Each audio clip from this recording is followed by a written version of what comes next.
গত বেশ কয়েকটা ভিডিওতে আমরা হেডার এবং ভিতরের কন্টেন্টগুলোকে কিভাবে এডিট করতে হয় সে বিষয়ে দেখেছি। আজকের এই ভিডিওতে আমরা কিভাবে ফুটার সেকশনটাকে এডিট করতে হবে সে বিষয়ে দেখব। আমরা এডিট উইথ এলিমেন্টর লেখা রয়েছে, এখানে জাস্ট ন্যাভিগেট করে এখানে ফুটার কলাম 1 নামে একটাই রয়েছে, সেটার মধ্যে জাস্ট ক্লিক করে দেখি যে ফুটার কলাম 1 এ কি আছে। এটা ওপেন হলে আমরা দেখতে পারতেছি যে এখানে উডমার্ক, দেন একটা ছোট্ট ডেসক্রিপশন এবং ফোন নাম্বার। উডমার্ক, ছোট্ট ডেসক্রিপশন, ফোন নাম্বার, আরো কিছু অপশন ছিল তাই না, রিসেন্ট পোস্ট, আওয়ার স্টোরি, দেন আদার কিছু মেনু অপশন গুলো। তো আমরা এটাকে আগে এডিট করে নেব, আমাদের নর্মালি যেটা প্রয়োজন লোগো, টেক্সট এগুলোকে চেঞ্জ করে। সেটা করার পরে আমাদেরকে ড্যাশবোর্ডে যাইতে হবে এবং অ্যাপিয়ারেন্স থেকে উইজেটের মধ্যে ক্লিক করতে হবে। এখানে আমরা ফুটার নামের যে উইজেটটাকে দেখতে পারবো। ফুটার কলাম 1 এ, ফুটার কলাম 2 তে আমরা যদি ক্লিক করি, যদিও কিছু দেখা যাচ্ছিল না, বাট এই যে এখানে একটা অপশন আছে, সেম এখানেও আছে, দেখেন HTML ব্লক, ফুটার কলাম 1 ডার্ক, কলাম 1 ডার্ক।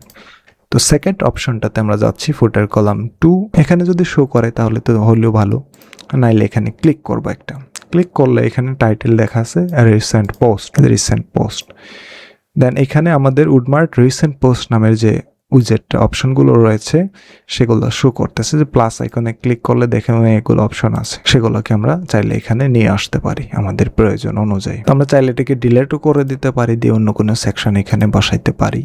দেন ফুটার কলাম 3 তে রয়েছে একটা মেনু, আমি যদি ক্লিক করি, টাইটেলটা হচ্ছে আওয়ার স্টোরিজ, দেন এখানে মেনু সিলেক্ট করা আছে, ফুটার মেনু আর স্টোরি, অ্যাপিয়ারেন্স থেকে মেনু, দেন এটাকে এডিট করতে হবে সেম অ্যাজ এগুলো। দেন একবারে নিচে বেসড অন উডমার্ক থিম, এটাকে কিভাবে চেঞ্জ করবে? এটাকে চেঞ্জ করার জন্য আমাদের থিম সেটিং এর মধ্যে ক্লিক করতে, এখানে ক্লিক করার পরে সার্চের মধ্যে আমরা ক্লিক করব ফুটার। সো এখানে ফুটার লিখলে ফুটার কপিরাইট নামে একটা অপশন আসছে, ফুটার নামে একটা অপশন এখানে চলে আসছে তাই না।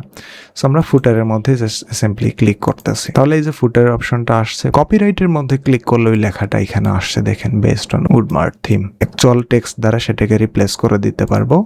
এবং ডান পাশে একটা ইমেজ আছে পেমেন্টসের, এটাকে চল আমরা এডিট করে আমাদের অন্য কোনো ইমেজ বসিয়ে দিতে পারবো। এই ছিল উডমার্ক থিমের হোম এবং হেডার ফুটার কাস্টমাইজেশন। বাকি পেজগুলো আপনারা এলিমেন্টর দিয়ে ইজিলি এডিট করে নিতে পারবেন। এখানে একটা অপশন জাস্ট মিসিং গেছে, সেটা হচ্ছে যে একটা ফার্স্ট পপ আপ আসতেছিল, যেটা বর্তমানে আর শো করতেছে না, বাট একটা পপ আপ এই যে, এই পপ আপটাকে এডিট করার জন্য এইখান থেকে আমাদের প্রোমো পপ আপ নামের যে অপশনটা রয়েছে, এটাকে এডিট করলে আমরা সেই কন্টেন্টগুলোকে এডিট করে ফেলতে পারবো।